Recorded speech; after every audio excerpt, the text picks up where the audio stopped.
Welcome to Bourbon School. I'm Lauren. And I'm Brian, and today we are going to review a toasted bourbon from Toasted. Georgia. Yummy, yummy. Campfires. Yes.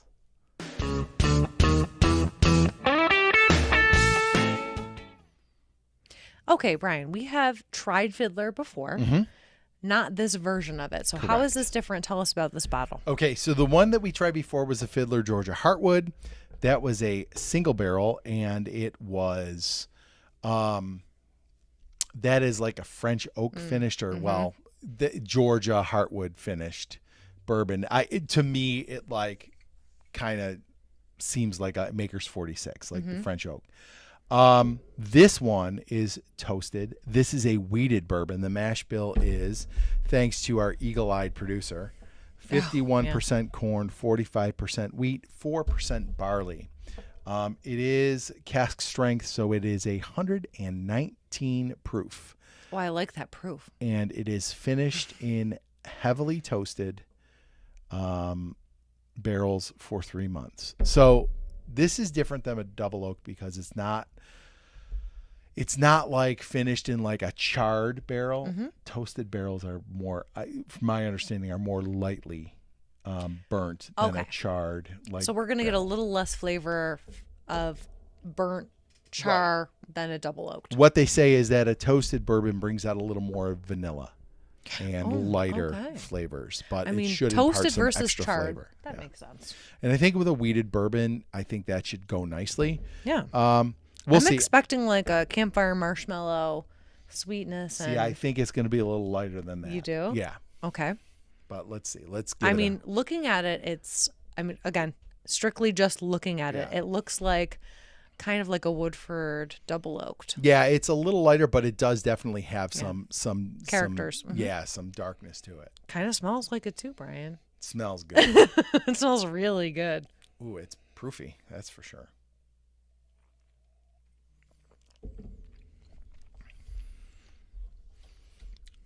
Ooh, right up the nose.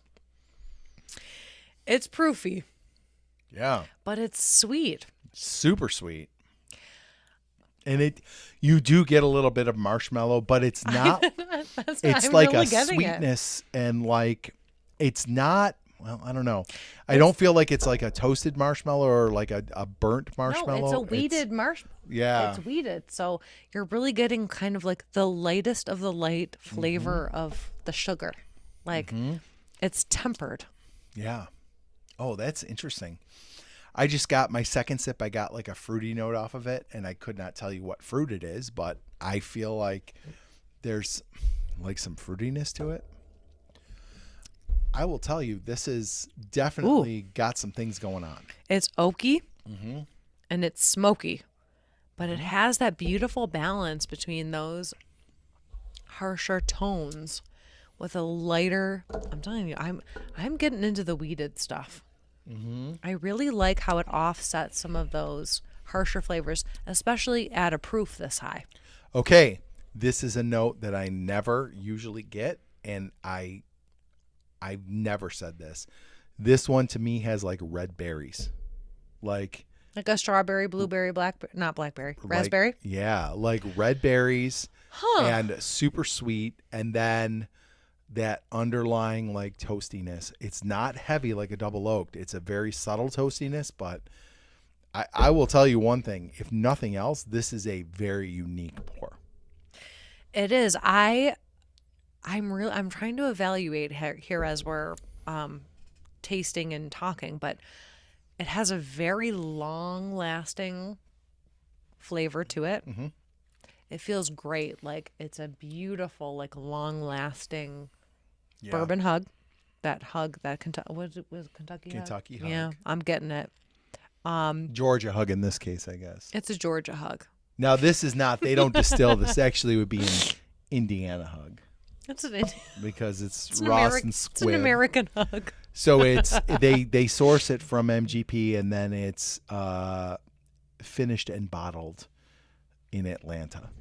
You know, sometimes I feel like we could be biased towards these higher proof bourbons, but in this case, it has the flavor and it has the finish that I think really supports the Yeah. high proof. I think it has 3 or 4 different flavors going on in it. Like this one's like a ride.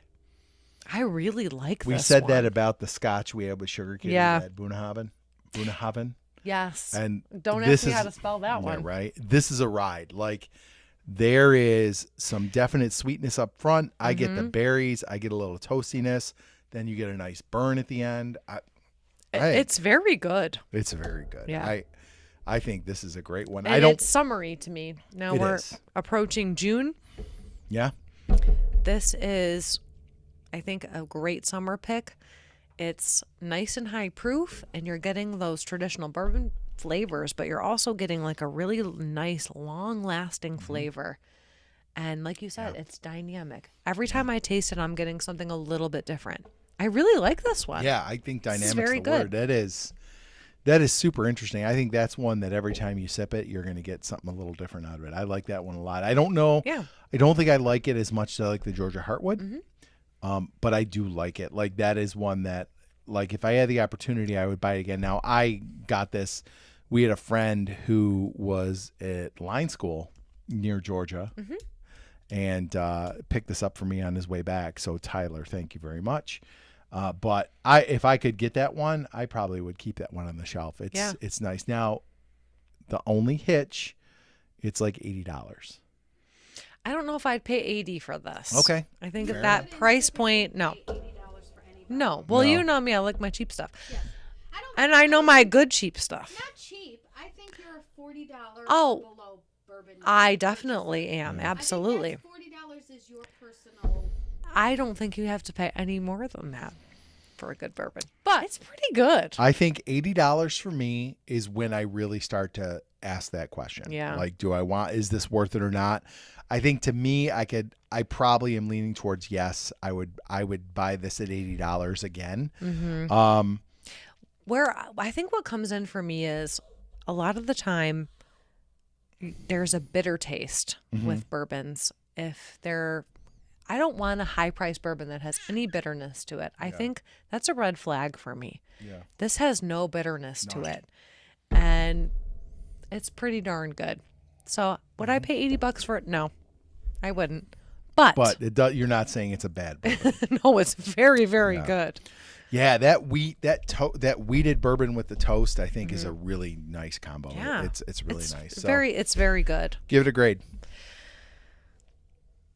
B plus. Same. B plus. I think A is an exceptional bourbon. Yes. Like I would give the Georgia Heartwood an A. This is a B plus. I think that's a fair grade. It's good enough for me to buy again. Yes. For sure. And I mean, price is big for me. Like, Yeah. I want stuff that is good for the price. Yeah. Yep. And 80's a lot. Yeah. That's a lot of money. Yeah, it is. So, but you're not going to be disappointed if you spend Yeah, it. and if you're used to swimming in those waters and Yeah, buying go bourbon for at that it. price, that's a bourbon to get for sure. All right, cool. All right. If you liked our video today, don't forget to like, subscribe, share, and ring the bell for notifications. So you never miss another episode of Bourbon School. Cheers, lady. Cheers to the fiddler. Yes. Okay, Brian, what I'm noticing right away is the dark, beautiful flavor on this. Flavor or color? Oh my God.